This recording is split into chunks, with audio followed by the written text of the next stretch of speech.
بسم اللہ الرحمن الرحیم۔ السلام علیکم۔ ایک تخت جو یمن سے یروشلم 2249 کلومیٹر ایک لمحے میں پہنچ جاتا ہے تو سوچئے اسے وہاں لانے والے الفاظ کتنے طاقتور ہوں گے۔ جو لوگ یہ سمجھتے ہیں کہ یہ کوئی جادو تھا تو یقین مانیں کہ دنیا کا سب سے طاقتور ترین جادو بھی یہ نہیں کر پاتا،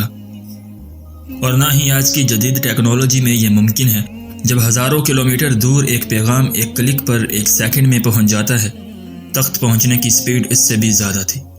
کیونکہ اس کے پیچھے کوئی سائنس یا جادو نہیں تھا، بلکہ دو الفاظ تھے، وہ الفاظ جو اس دنیا میں موجود ہر چیز سے باریک اور طاقتور ہیں۔ ملکہ سبا کو جب حضرت سلیمان علیہ السلام کا پیغام ملا تو وہ آپ علیہ السلام کے پاس جانے کے لیے روانہ ہوئی، لیکن جانے سے پہلے اپنے تخت کو ایک ایسے کمرے میں لاک کر دیا جس کے آگے 7 کمرے تھے، اور اس تخت تک پہنچنے کے لیے 6 کمروں کو کھولنا پڑتا، جس کی چابیاں صرف ملکہ سبا کے پاس تھیں۔ لیکن پھر بھی جب ملکہ سبا یروشلم سے محض 4.5 کلومیٹر دور تھی تو آصف بن برخیہ نے وہ تخت سیکنڈ سے بھی کم وقت میں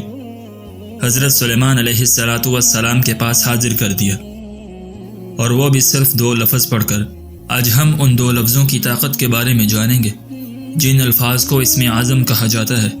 قرآن کریم میں ذکر ہے کہ اس شخص یعنی جسے کئی علماء آصف بن برخیہ کہتے ہیں، اس کے پاس کتاب کا علم تھا۔ وہ علم اصل میں اسم اعظم تھا، جو علم اللہ تعالیٰ نے طاقتور جنات کو بھی نہیں دیا تھا۔ اسم اعظم کو سادہ الفاظ سے سمجھنا ناممکن ہے، تاہم مثال سے اسم اعظم کی تعریف یوں کی جا سکتی ہے کہ جس طرح حسن کو کسی نے اپنے اصلی وجود میں آج تک نہیں دیکھا،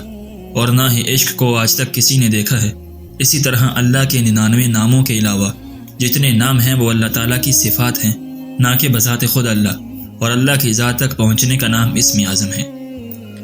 اہل تشیع کے مطابق حضرت سلیمان علیہ السلام کے دربار میں اس دور میں آصف بن برخیہ کی شکل میں حضرت علی رضی اللہ تعالیٰ عنہ تھے، اور اسم اعظم ان کو حضرت سلیمان علیہ السلام نے سکھایا، کیونکہ آصف اصل میں حضرت سلیمان علیہ السلام کے خلیفہ ہونے کو تھے، تو ان کو ایک علم دیا گیا تاکہ عوام میں ان کی داغ بٹھا دی جائے اور بعد میں کوئی اس پر اختلاف نہ کر سکے۔ یعنی شیعہ عقیدہ کے نزدیک آصف بن برخیہ اصل میں سلیمان علیہ السلام کے امام بنے، اور وہ ایک خاص علم رکھتے ہیں، اور بعض کے نزدیک وہ حضرت علی رضی اللہ تعالی عنہ ہی تھے، اور اس دور میں وہ آصف بن برخیہ کہلاتے تھے۔ اہل سنت اس بارے میں مختلف رائے رکھتے ہیں۔ ان کا ماننا ہے کہ وہ حضرت علی رضی اللہ تعالی عنہ نہیں ہو سکتے، بلکہ وہ اللہ کے ایک ایسے بندے تھے جن کا ایمان مضبوط تھا، اور وہ ایک کامل ولی تھے۔ کئی علماء کا اس کے بارے میں بھی اختلاف ہے کہ یہ نام آصف بن برخیہ یہودیوں نے رکھا، جبکہ ان کا نام یہ نہیں تھا۔ اہل سنت کا ماننا ہے کہ جب آصف بن برخیہ نے ملکہ سبا کو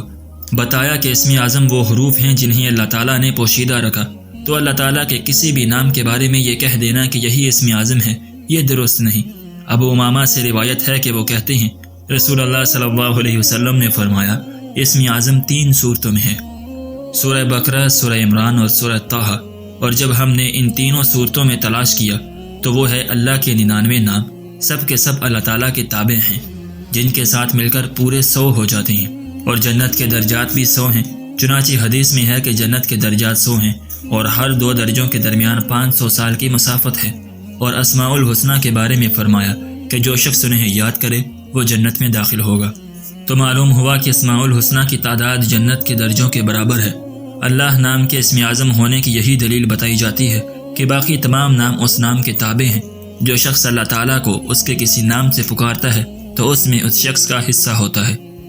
مگر اسم اللہ کے ساتھ پکارنے میں اس کا کوئی حصہ نہیں ملتا، کیونکہ وحدانیت میں کسی کا کوئی حصہ نہیں۔ حضرت ابو سعید رحمۃ اللہ علیہ فرماتے ہیں کہ سب سے پہلے اللہ تعالیٰ نے اپنے بندوں کو ایک کلمہ یعنی اللہ کی طرف بلایا، جس نے اسے سمجھ لیا اس نے دوسرے کلمات کو بھی سمجھ لیا، اس لیے اللہ تعالیٰ نے فرما کر اہل حقیقت کے لیے کلام ختم کیا،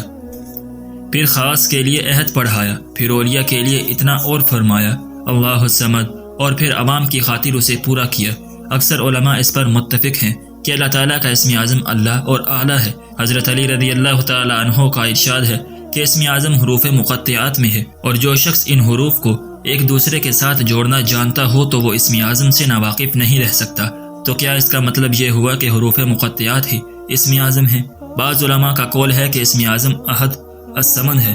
بعض نے کہا کہ ذوالجلال والاکرام ہے اور بعض نے کہا ربنا ہے۔ اسم اعظم کے سلسلے میں مختلف روایات بیان کی گئی ہیں جن سے یہ نتیجہ نکلتا ہے کہ جو شخص بھی اسم اعظم سے باخبر ہو جائے تو نہ صرف یہ کہ اس کی دعا قبول ہو جاتی ہے بلکہ وہ شخص اسم اعظم کے ذریعے اس دنیا کے بہت سے عجیب و غریب کام بھی سر انجام دے سکتا ہے۔ لیکن اللہ کے ناموں میں سے کون سا نام اسم اعظم ہے، اس کے بارے میں واضح کچھ بھی نہیں کہا جا سکتا۔ جیسے قرآن میں حروف مقطعات کے بارے میں کسی کو خبر نہیں کہ قرآن میں ان کا ذکر کیوں آیا اور ان کا مطلب کیا ہے۔ ناظرین، اگر آپ کو آج کی ہماری یہ ویڈیو پسند آئی ہو تو ہماری ویڈیو کو لائک کریں اور اپنے دوستوں کے ساتھ شیئر بھی ضرور کریں، اور اگر آپ نے ابھی تک ہمارا چینل سبسکرائب نہیں کیا تو ہمارے چینل کو بھی سبسکرائب کر لیں۔